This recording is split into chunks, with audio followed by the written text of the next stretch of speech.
prendre soin de soi. Voilà, prendre soin de soi, eh bien c'est certainement le message prioritaire du jour et de la période. Donc prendre soin de soi.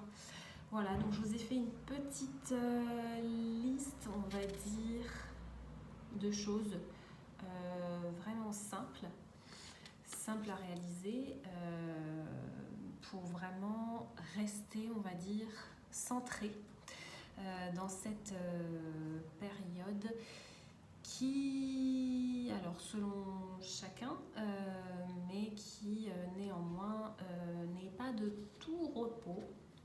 Voilà, donc je ne vais pas vous faire une vidéo sur les énergies du moment, mais tout de même, ça bouscule pas mal, ça s'intensifie beaucoup, donc depuis janvier, et c'est une semaine très particulière.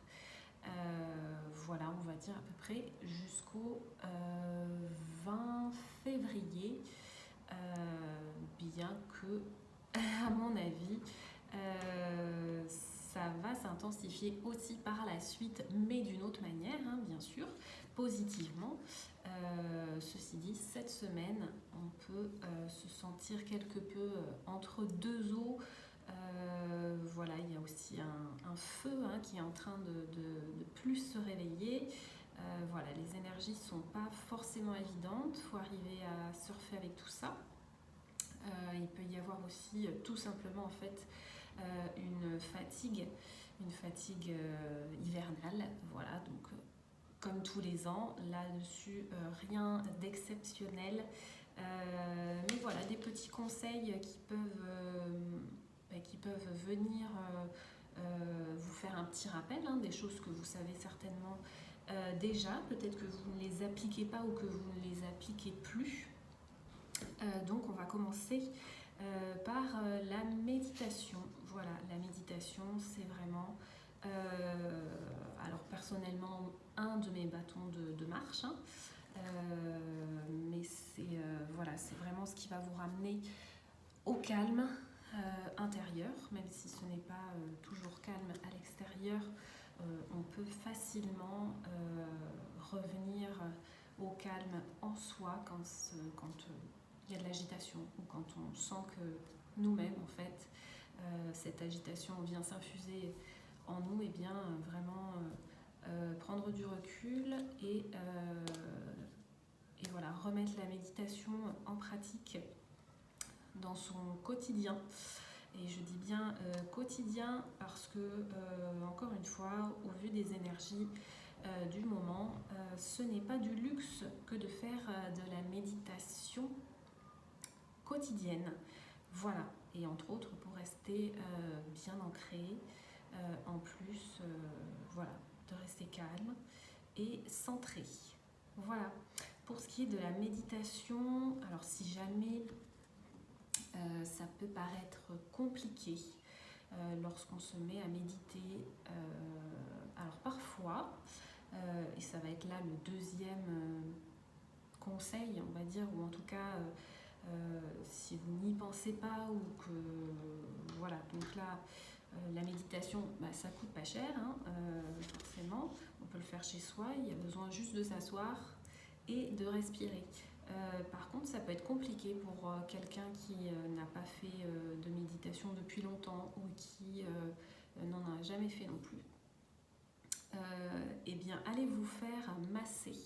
Le massage déjà, eh bien ça peut vous faire que du bien, surtout en cette période. Mais en plus de ça, si vous le faites avant de vous remettre à la méditation, eh bien ça vous fera comme un effet reset et ce sera beaucoup plus simple pour vous de vous mettre à la méditation. Voilà, donc ça déjà ce sont ces deux premiers conseils et puis qui sont pas désagréables, hein, aller se faire masser voilà, hein, sans penser à méditer par la suite, mais c'est quand même plutôt très agréable, donc ne vous en privez pas. Aujourd'hui, on peut trouver quand même différentes gammes de prix, il y en a pour tous. Et voilà, c'est vraiment d'actualité et encore une fois aussi pour aider à rester centré, à ne pas s'éparpiller, à rester bien aligné dans sa présence et donc pour faire aussi les bons choix dans son quotidien. Voilà. Ensuite, quelque chose qui coûte pas très cher non plus, hein, c'est s'allonger tout simplement. Voilà, qu'on soit chez soi. Alors après, au travail, ça peut être pas toujours possible, mais en tout cas,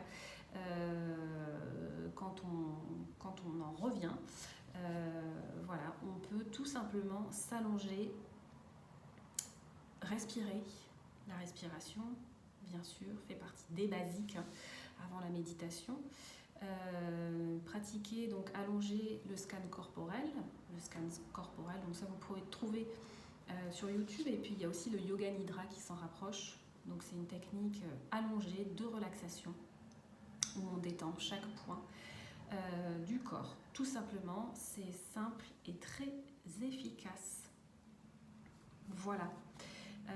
Vous pouvez aussi trouver sur internet la méditation des chakras, moi que je trouve très importante, hein, bien sûr, avant de venir s'équilibrer par l'extérieur, par des choses de l'extérieur. Bien sûr, on vient équilibrer l'intérieur. Ça, c'est très important. Donc la méditation des chakras, surtout en ce moment, si le temps n'est pas de toute couleur, la méditation des chakras est très lumineuse pour ça aussi, car on travaille avec les couleurs et donc ça vient réveiller chaque chakra et ramener vraiment bien de la lumière, de la paix et de la joie. Voilà, donc ça vous pouvez trouver sur internet très facilement, sur YouTube également. Voilà. Si vous avez une baignoire, bien sûr aussi, ne pas s'en priver. Les bains chauds en ce moment surtout, voilà, encore une fois, en lien avec ces énergies et puis ce qui se passe aussi astrologiquement parlant, même si je ne suis pas une experte, mais j'y suis quand même bien branchée. Les bains chauds, tout ce qui est lié à l'eau va venir beaucoup aider à l'ancrage, au calme et à un rééquilibrage tout simplement interne. Donc si vous avez une baignoire, voilà, au lieu de passer devant et de faire des douches rapides, n'hésitez pas aussi. Ça peut remplacer le massage et vraiment être très très bénéfique, quitte à en faire plusieurs fois par semaine au besoin. Voilà, donc sans oublier bien une activité physique minimum une fois par semaine. Mais une fois par semaine, c'est déjà bien. Donc là, c'est vraiment des conseils très très, on va dire, essentiels et qui ne coûtent pas d'argent, qui coûtent peu cher. Hein. Voilà, faire une activité physique, on peut se dire ah oui, il faut que je m'y mette ou il faut que je m'inscrive à tel endroit, etc. Non, pas du tout. Vous pouvez tout simplement avoir un tapis à la maison et un tapis de yoga, de gym. Ça ne coûte vraiment pas très cher. Voilà, on l'a à disposition. On peut aussi bien s'allonger sur son tapis, faire une relaxation sur son tapis, comme je le disais, au lieu de s'allonger sur son lit. Ça peut être un yoga nidra, ça peut être le scan corporel sur le tapis, mais tout simplement, encore une fois, faire un yoga simple ou une gymnastique une fois par semaine, eh bien ça fait partie de l'équilibre intérieur, extérieur. Donc n'hésitez pas. Et puis encore une fois, il y a quand même beaucoup de choses sur internet aujourd'hui, sur YouTube, qui nous permettent bien d'accéder à des cours ou des partages qui sont gratuits. Voilà, donc on va terminer par la nourriture. La nourriture, j'ai envie de dire, mieux vaut faire très simple, et sain que se prendre la tête à qu'est-ce que je vais faire à manger, etc. Non, non, faire cuire un œuf avec des légumes, vapeur ou que sais-je, voilà, c'est vraiment pas compliqué. L'idée, c'est de faire simple et sain. Donc forcément, la nourriture est importante toujours. Toujours. Voilà, tout ça, ce sont des conseils basiques, essentiels, qui peuvent vous permettre de tenir l'équilibre en fait toute l'année. Toute l'année, alors ça tombe là parce que généralement c'est pas forcément simple dans le creux de l'hiver de tenir la route. Donc eh bien, il faut faire ce qu'il faut. Et puis aussi dans le creux de l'hiver, on peut avoir besoin de compléments alimentaires. Voilà, pour moi les basiques, ça va être la vitamine D et le magnésium.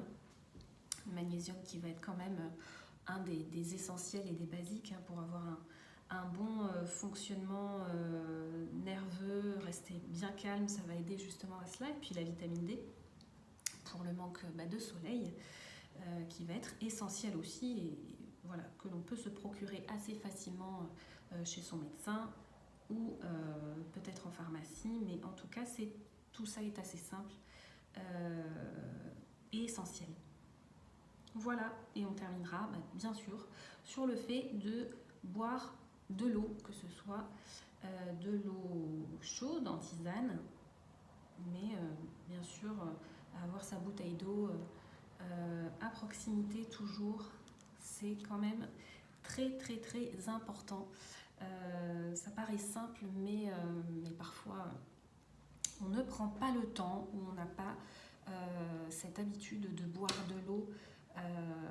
Aussi parce qu'on est en hiver, alors on a peut-être moins soif selon les constitutions de chacun. Néanmoins, on a tous besoin de boire beaucoup, beaucoup, beaucoup d'eau.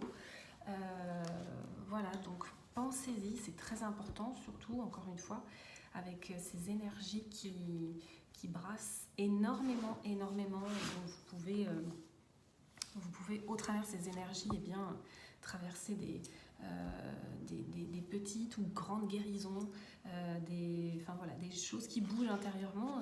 Voilà, de toute façon, hors énergie, vous allez toujours avoir besoin de boire de l'eau, mais ça reste quand même très très très important. Voilà, et puis écoutez, je peux ajouter une petite chose pour apporter aussi une petite touche de soleil, la petite touche de soleil qui vient aussi de rentrer dans ma vie il n'y a pas longtemps, même si j'ai d'autres grandes touches de soleil à mes côtés. Mais les huiles essentielles, voilà, moi celle que j'utilise en ce moment, justement dans ce creux de l'hiver où il continue de beaucoup pleuvoir, c'est l'huile essentielle de citron. Voilà, citron, et je pense que vous comprendrez pourquoi. Et quand on a besoin d'un petit coup de boost, un petit coup de peps, c'est vraiment très efficace. Voilà, l'antidéprime et qui donne un bon coup de peps, par exemple après sa méditation, après son bain chaud, après son moment justement d'introspection, de relaxation. Le petit coup de peps avec l'huile essentielle de citron est vraiment le petit plus qui fonctionne très bien. Voilà.